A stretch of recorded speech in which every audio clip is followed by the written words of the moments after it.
அனைத்து நலத்திட்டங்களையும் வழங்கிக் கொண்டிருக்கின்ற நம்முடைய மாண்புமிகு முதலமைச்சர் அவர்களுடைய திராவிட மாடல் ஆட்சிதான்.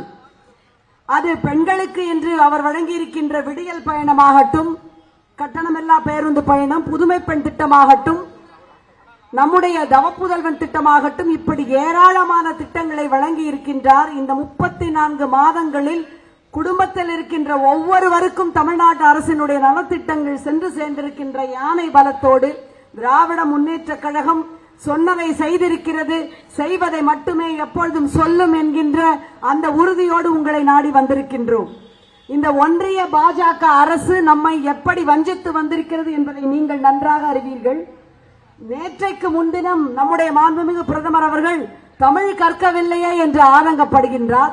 தமிழ் மீது காதல் நேசம் என்றெல்லாம் சொல்லுகின்றார். அந்த அன்பை நேசத்தை சமஸ்கிருத மொழிக்கு 890 கோடி ஒதுக்கிய போது தமிழுக்கு ஏன் ஒதுக்கவில்லை என்று நீங்கள் அவரிடம் கேட்க வேண்டும்.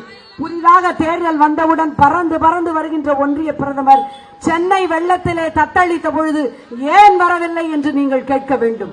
நம்மை வஞ்சிக்கின்ற, நம்மோடு துணை நிற்காத, மிக முக்கியமாக நம்முடைய அரசாங்கத்தின் மீது பொய்யான குற்றச்சாட்டுகளை இன்றைக்கு இந்தியா மட்டுமல்ல உலகமே வியந்து பார்க்கும் வண்ணம் நல்லாட்சி நடத்திக் கொண்டிருக்கின்ற நம்முடைய ஆட்சியை குறை கூறுகின்ற அவருடைய பம்மாத்துக்களை புரிந்து கொள்ள வேண்டும்.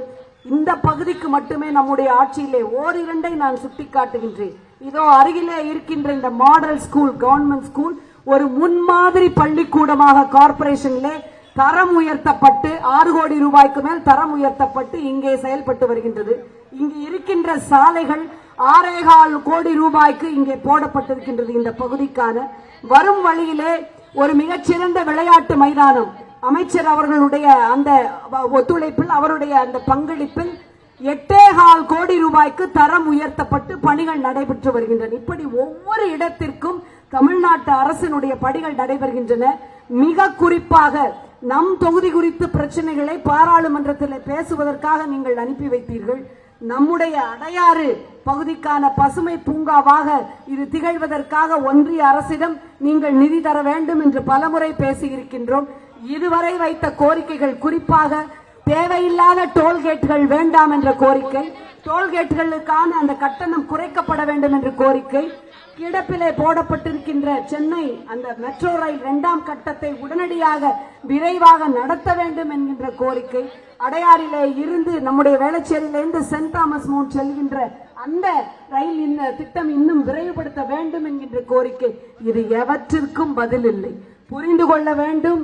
நீங்கள் அதற்கான மாற்றத்தை நம்முடைய தென் சென்னையிலே இருந்து, தமிழ்நாட்டிலே இருந்து துவங்க வேண்டும்.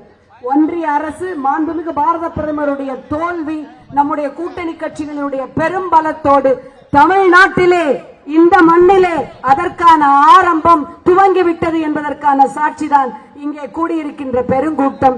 40ஐயும் வென்றெடுப்போம். 40ம் நமதே, நாடும் நமதே. நன்றி. செய்திகளை உடனுக்குடனும் துல்லியமாகவும் தெரிந்து கொள்ள சப்ஸ்கிரைப் பண்ணுங்க.